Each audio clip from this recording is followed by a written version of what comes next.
Tricycle driver hinold up ng pasahero sa Manawag, Pangasinan.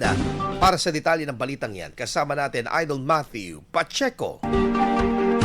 104.7 IFM. Report!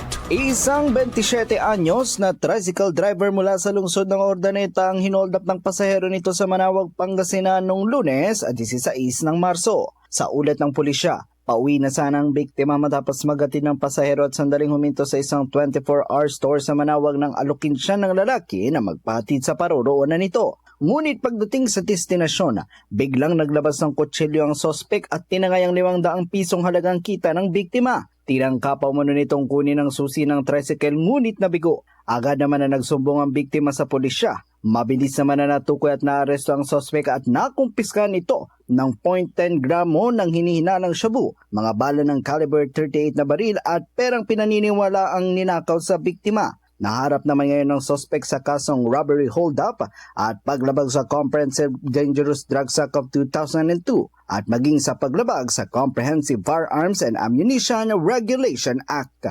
Kasama mo mula rito sa IFM Dagupan. Ako po si Idol Matthew Pacheco. Tatak IFM! IFM News! IFM News! IFM News!